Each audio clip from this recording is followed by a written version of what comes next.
Tuesday on Daily Delivery. I always have to catch myself after a holiday weekend when I'm on with Patrick Reusse because the instinct is to say Monday, but it is in fact Tuesday. First day of school in our household, Patrick. It's a big one. Big one. Yep. Yeah, it is. Then what do we got? Two going? Two going. We got first grader and a fourth grader, and then a preschooler. So we're going to get all of them out of the house. We've had a great summer, lots of fun, but I think some of us, the kids are ready to go back to school, and the parents are ready for them to go back to school too. Well, this is when school should be starting, the day after Labor Day. Yeah. This late August stuff is nonsense. I agree. Take away the last 10 days of summer for kids for no reason. They'd rather hang around a little earlier in June. Come on, let's. Yes. Plus, they can, if they're old enough, they can go work at the state fair and make some money. If they don't mind having the swarms of wasps with them when they're trying to serve in their stands. I was out there and got in myself. I was getting myself just a Diet Coke. There was some poor young gal there at one of the stands. There's like 20 wasps flying around her head, and she kept working. Why don't they should just send a helicopter over to those fairgrounds about 10 days before they start and put some of the worst poisons in the world on it, but ones that only last a few hours, for a while. Sure. Kill every wasp in America. It's the number one breeding ground for wasps in America, the state fair. People ask me what I think of the state fair. My first thought is wasps. They're all over. My kids do not like wasps and bees. We were out there. I got the hornets this year. I can't get rid of them underneath their big window. So they're, I've sprayed everything known to man on them, and they just get mad about it. They don't leave. So anyway, I was out there yesterday. That was my third trip out there, and had the family out Saturday. And then I had some work stuff some of those other times too. Talked to the Gopher baseball team while I was out there yesterday. I'll probably use that on a show later this week, maybe even tomorrow. Those guys were fun. They're hoping for a bounce back season. Again.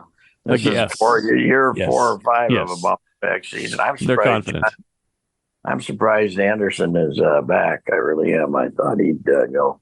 I am very worried about the future of the program because we got an athletic director who'd love deep in his heart to kill baseball, I think. So it would be nice. Thank God John got Siebert Field built, so they got some in it. Otherwise, this guy would get rid of it.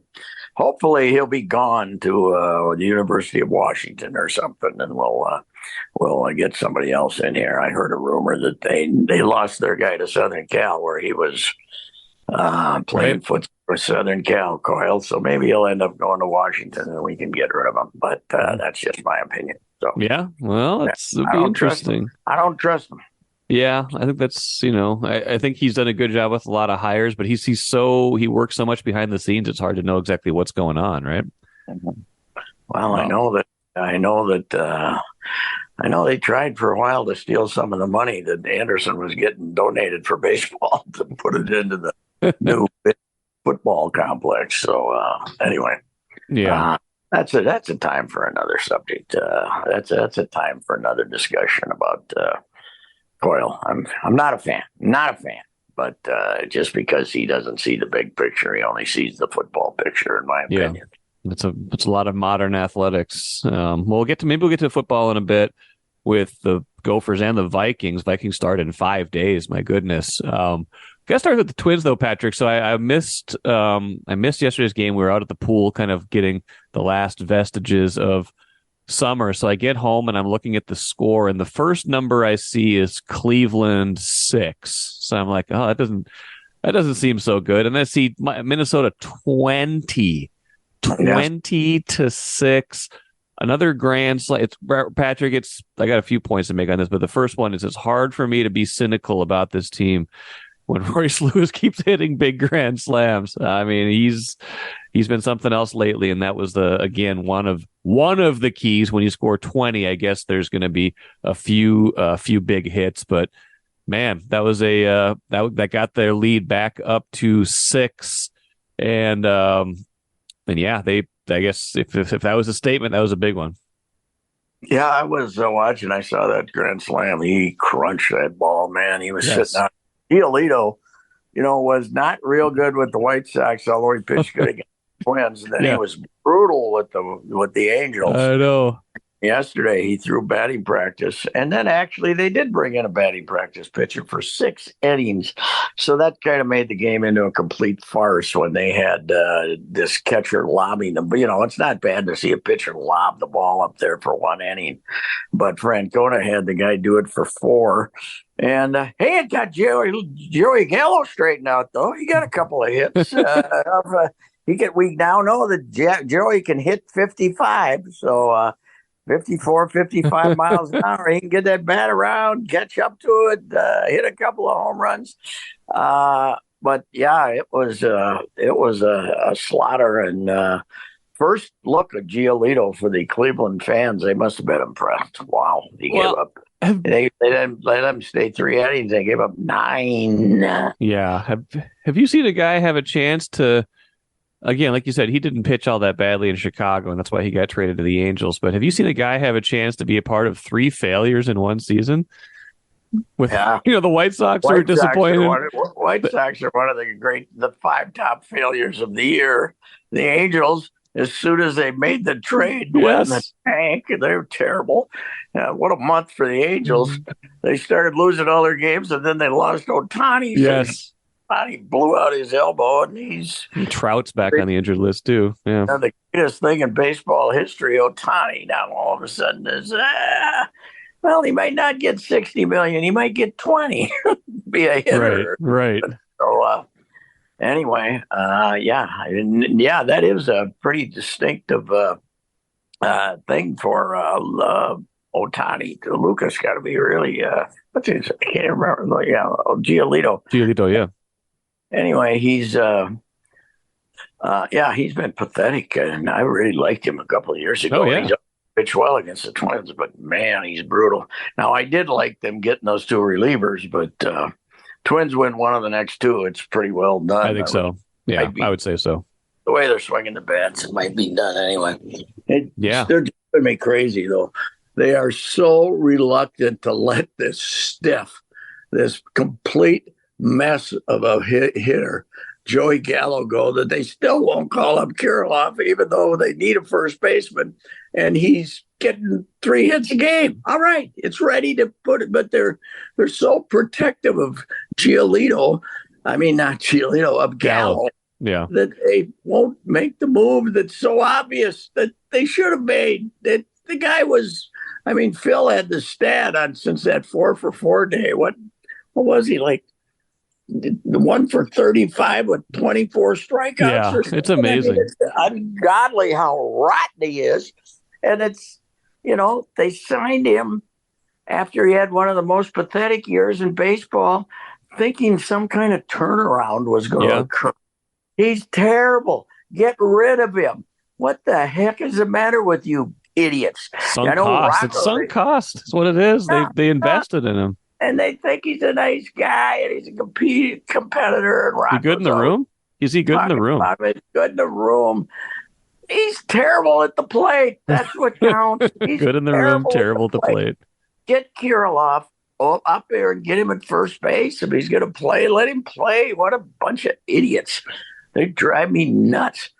And, it's, but they're Correa actually, if Correa can come up without 2 guys on, he's been okay lately. He just, it's just when you absolutely don't want a ground ball that you don't want him coming up.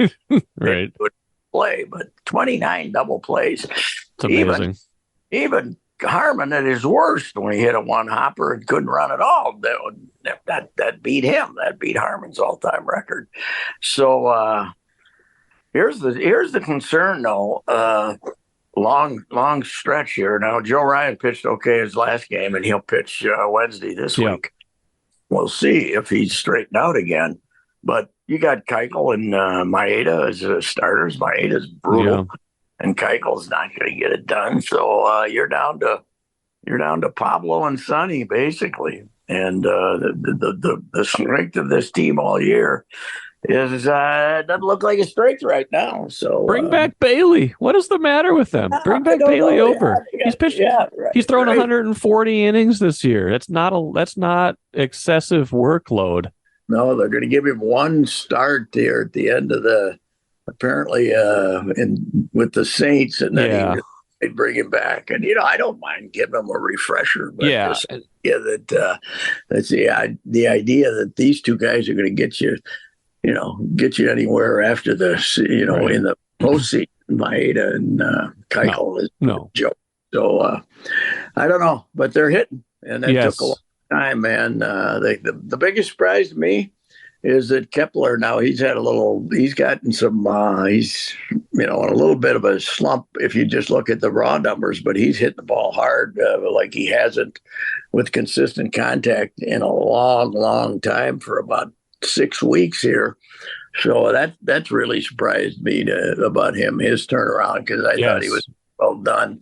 And they're just Wallner's cooled off here, but he can still he hit a home run off the yes, he got 3 hits yesterday. Yes, yeah, one of them was off the catcher who was throwing 53. Yes, but they're doing some hitting finally, and that really helps. And Royce Lewis is really, I kind of poo-pooed the idea. Oh, he's going to be the spirited leader of this team, but he does it in a not loud way. But he's he's just really a guy that you can rally around. And he's also has 29 RBIs in 18 games or some dang thing. Something ridiculous. He's got on the season now. He's got, let me see, he's got 39 RBIs on the season already, which is and he's he had some early, obviously, but I think it's all been in like 18 games plus. Yeah, three grand slams will help. 3 grand slams will help that total. 3 grand slams in 8 games. Is that right? Something like that. I would feel it was last week that we were talking about one of his grand slams. So yeah, hit him back to back. Yes. So yeah, I mean, and here's a team that could not hit with the bases loaded at the start of the season. No, they were the worst in the history of man.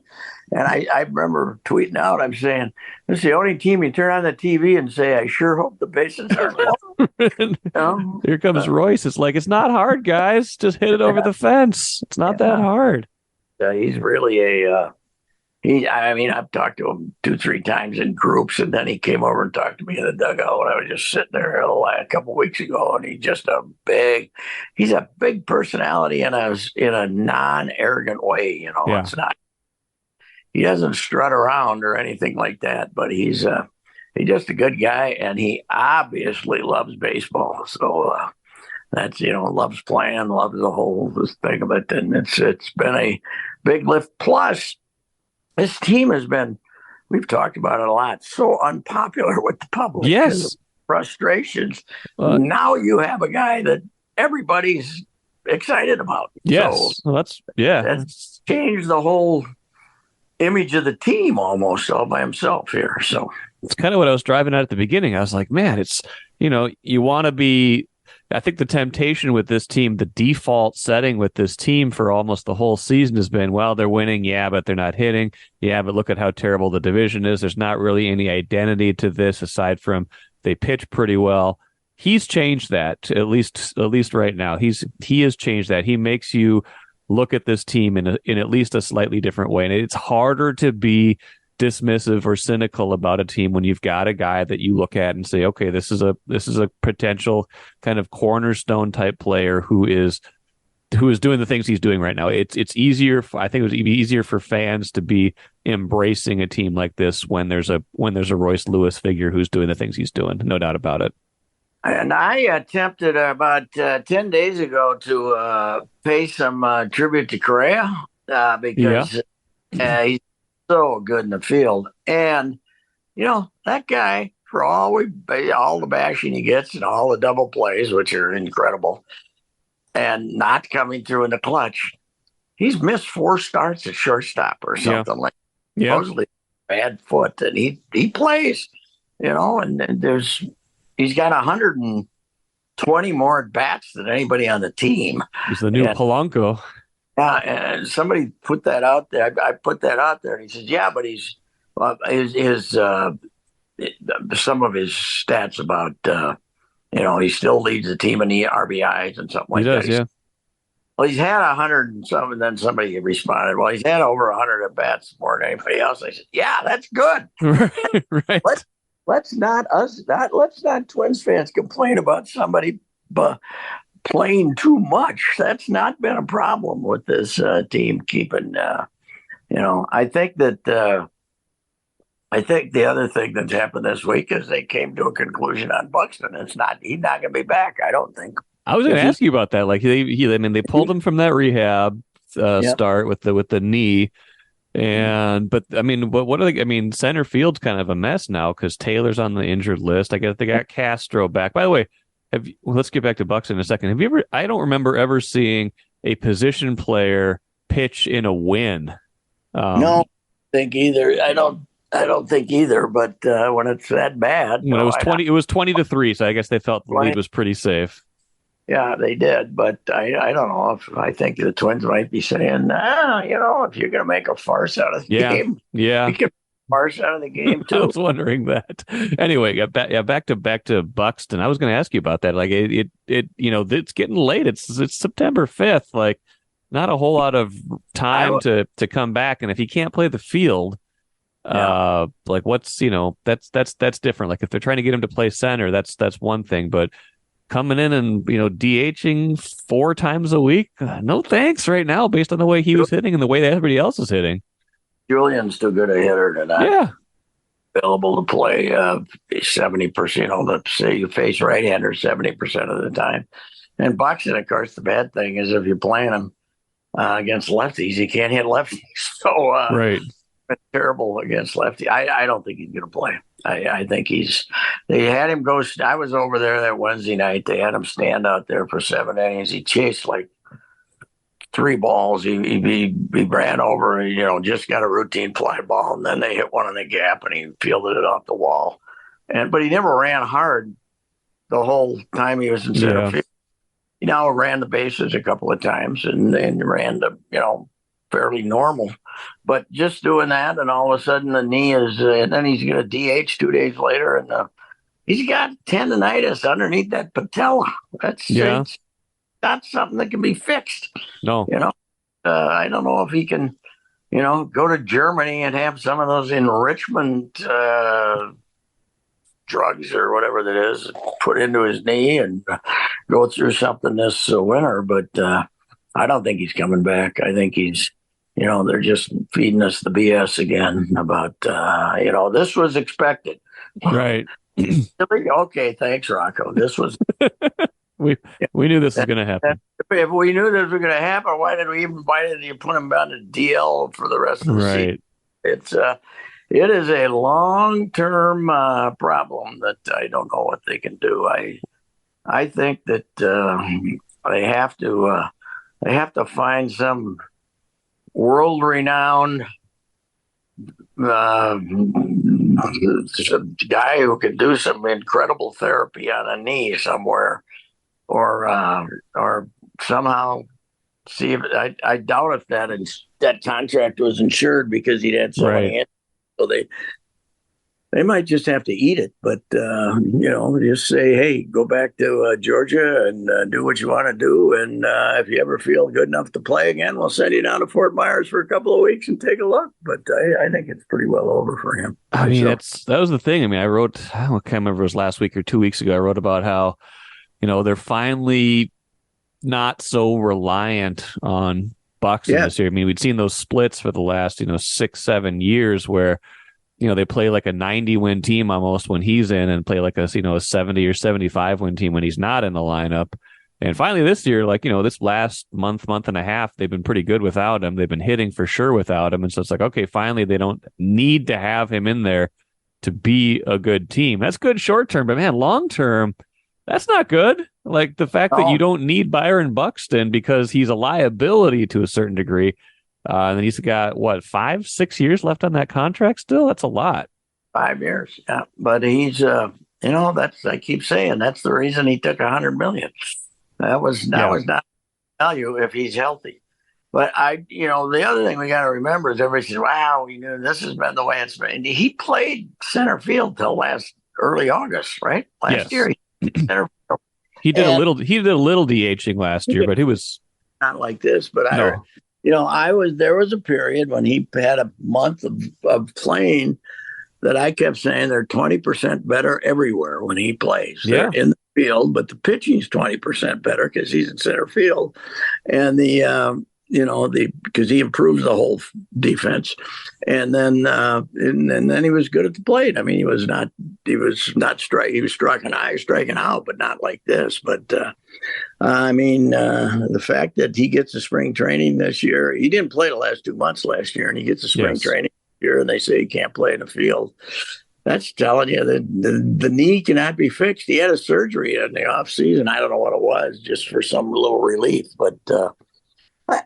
Without telling you that, Paul Belly's told us that all year. Yes, that he got a bad knee and that he might not be able to play.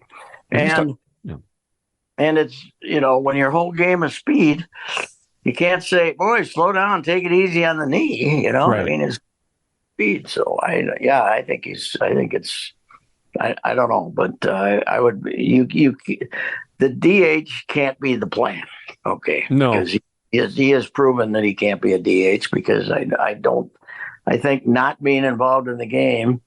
And they said basically he strikes out and he goes and feels bad. He goes to the batting cage and just kind of sits up in the clubhouse and sulks because he can't hit. So I've just heard that secondhand, obviously. Sure.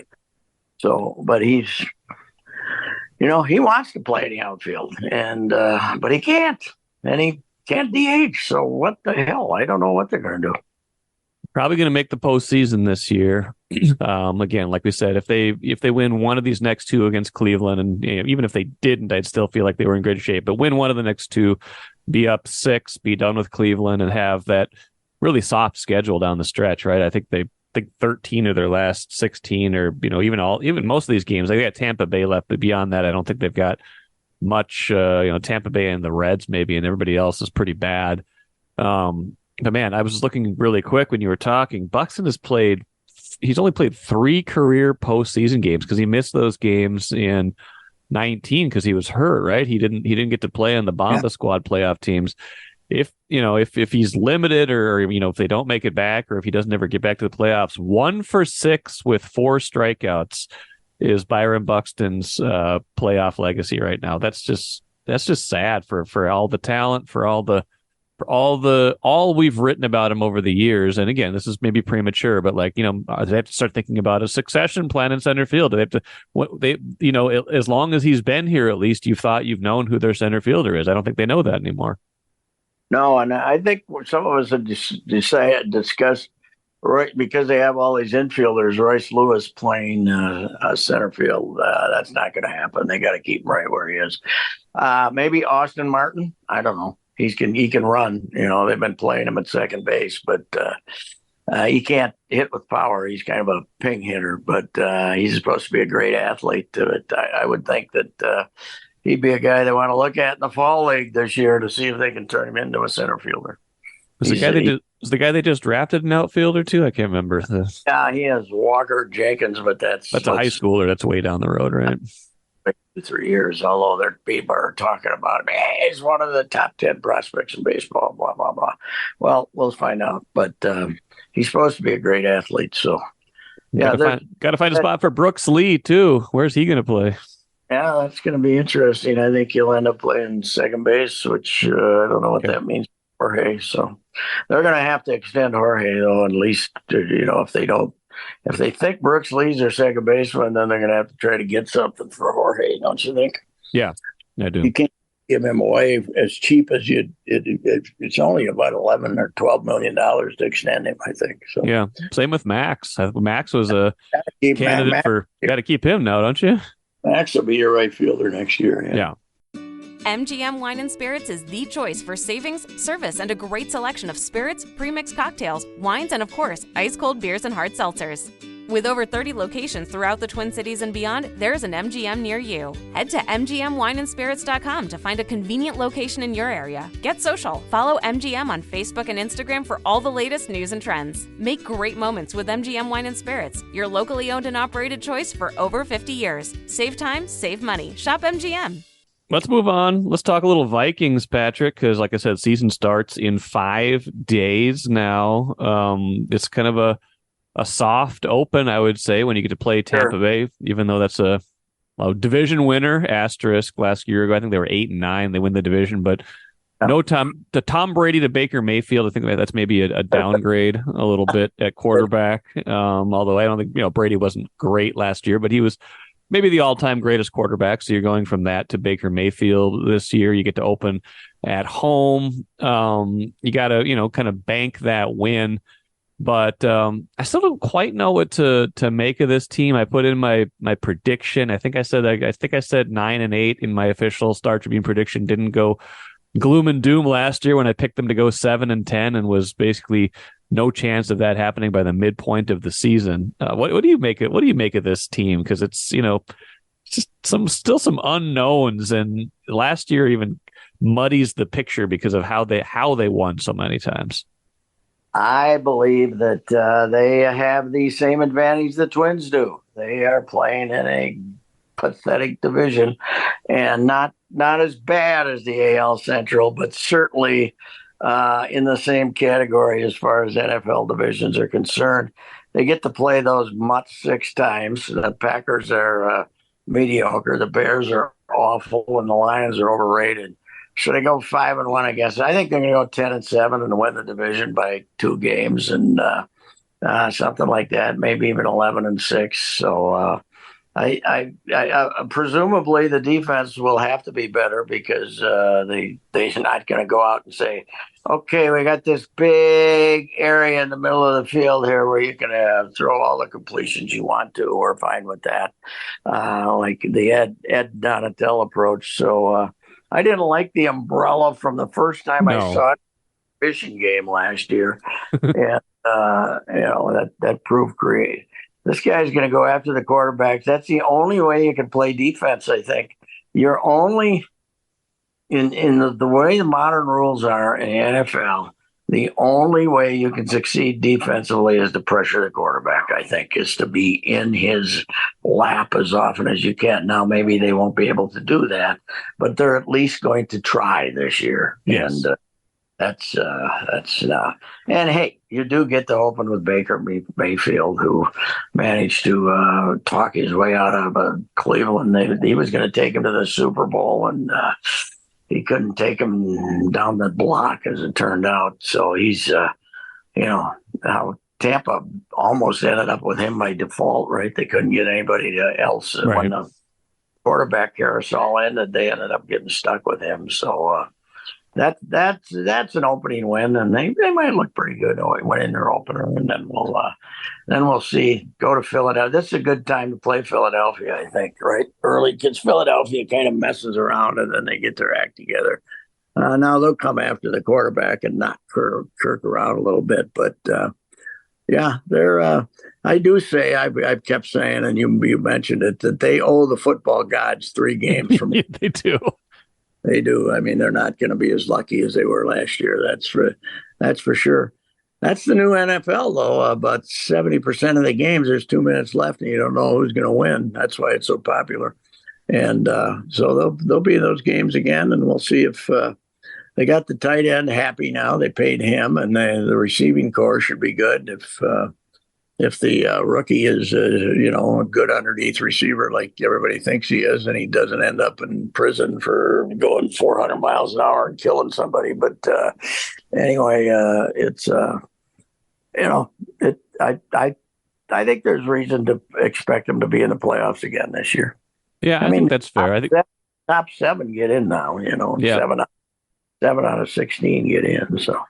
Top 7 in bad division, like you said. I think I've written about that already, a month or 2 ago, that's the biggest thing they've got going for them this year. It's just, it's an odd place to be, I think, for the quarterback. I think we're going to make a lot of that storyline, but really we're not going to know on that. I don't think that's going to be a Cousins, for all of whatever you like or don't like about him, he does seem to have the ability to.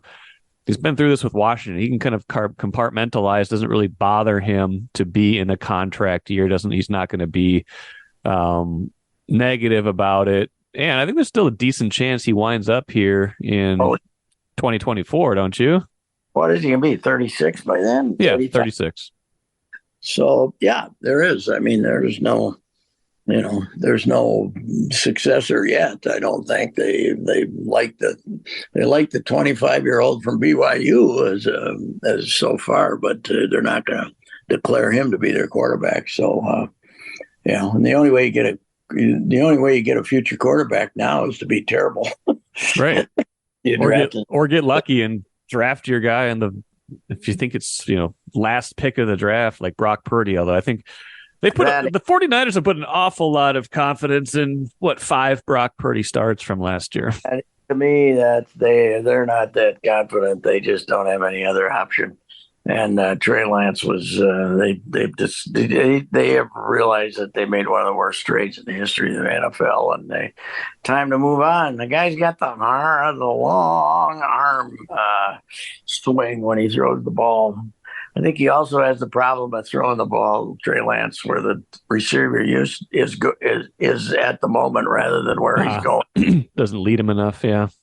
And so they got out from underneath that, and they're going to pay for that sin for quite some time. But I can't see Brock Purdy leading them to the promised land.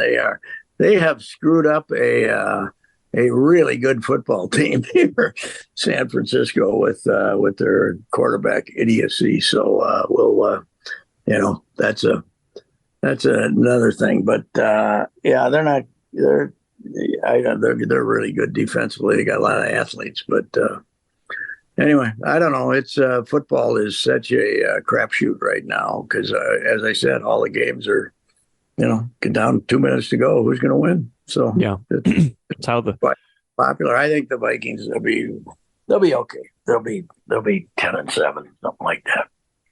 Gophers got one with the help of the football gods on Thursday. They made their own luck, certainly, but, down 10-3 with 5 minutes left. You're supposed to be debuting this new and improved, or at least new offense where you pass a lot more. And they did pass a lot more, but 3 points with 5 minutes left.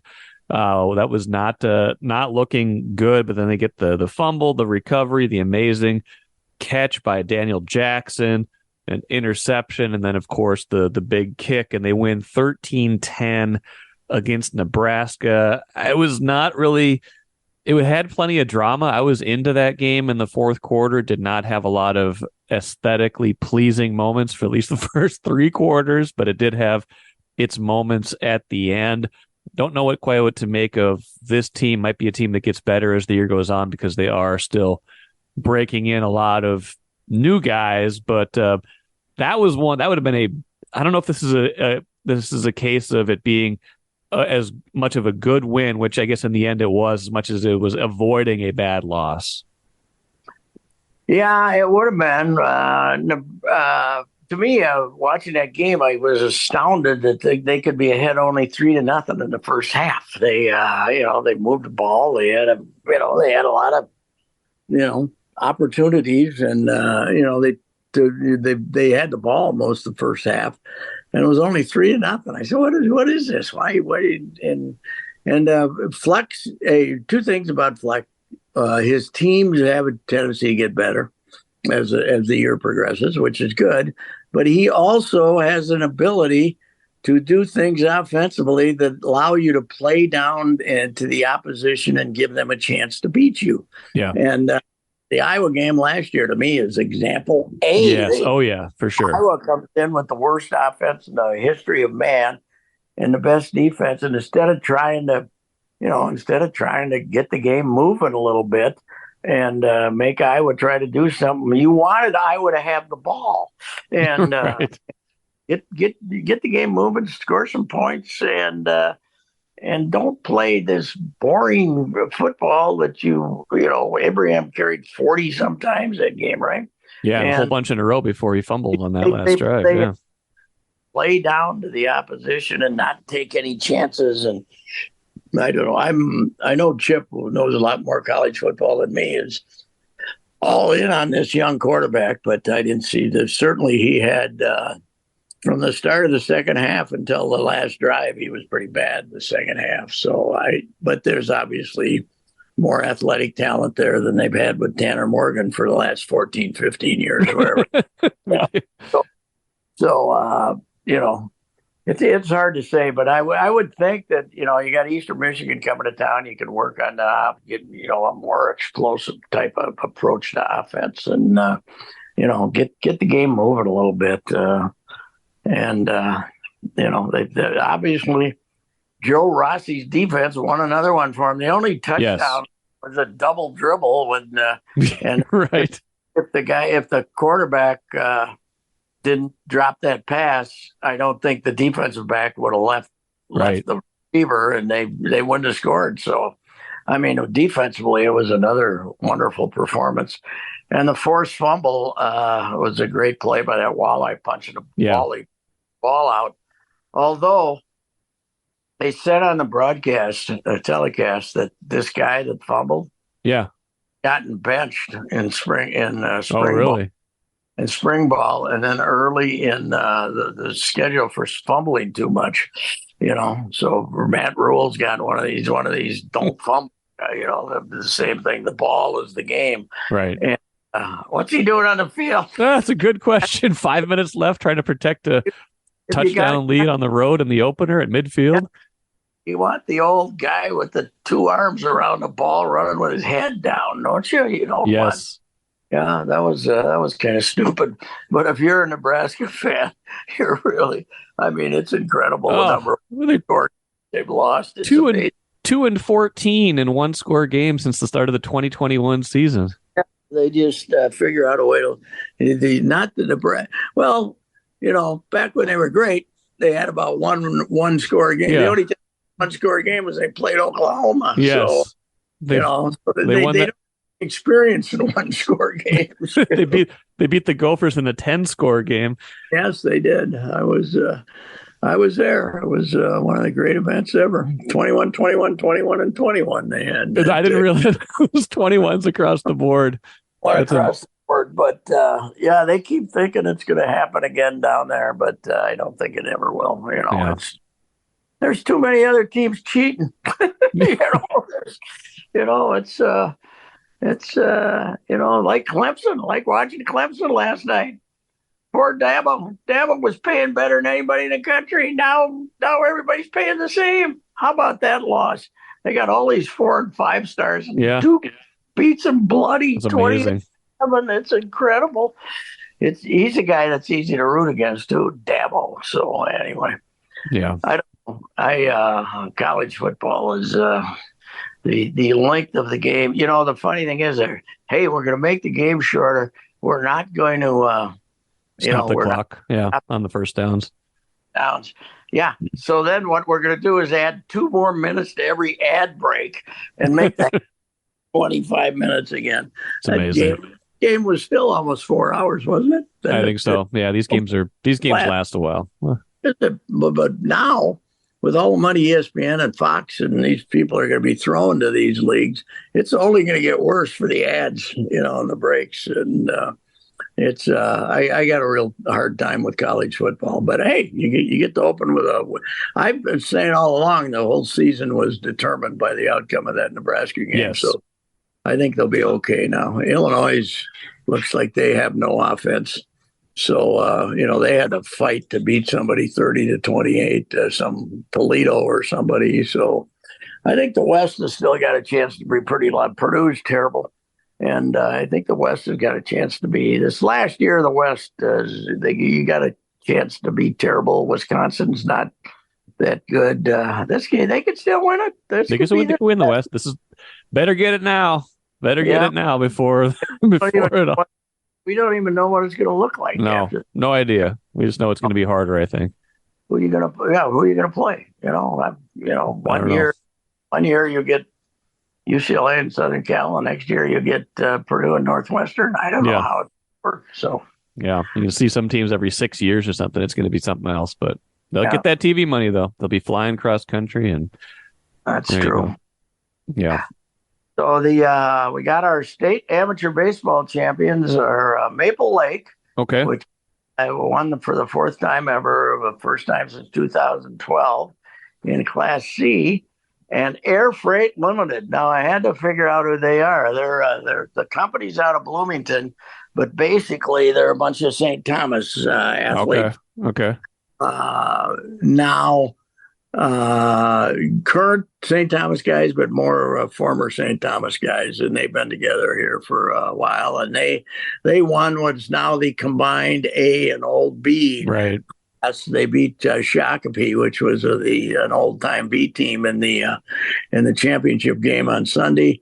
But they showed off those three great ballparks, and they had pretty good attendance, even though I think I checked on it, and the 95 degrees kind of held down. And, we're Minnesotans. We don't like winter, but we don't like heat either. I would think that the state fair, no matter what claims they made, they had to get it hurt a little bit over the last few days by as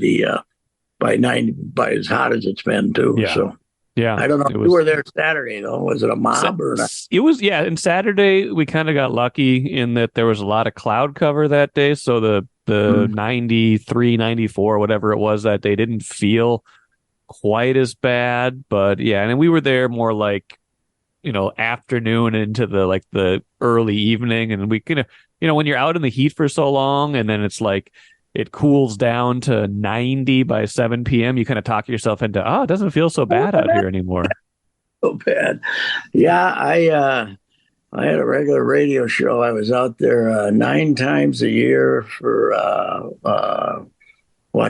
20 years almost. I know you did that. I'm just still trying to picture how you ever survived that. Now I go once and I'm mad that I have the hornets. It's all the bugs.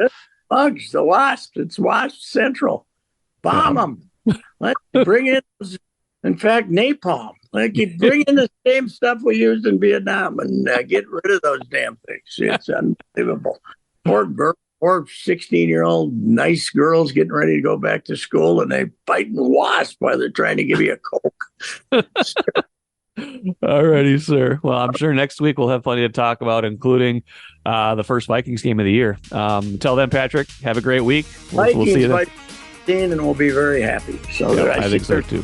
6.5 points now. So, but give the points. Don't worry about Tampa. They stink. All right. Thanks, Pat. Bye.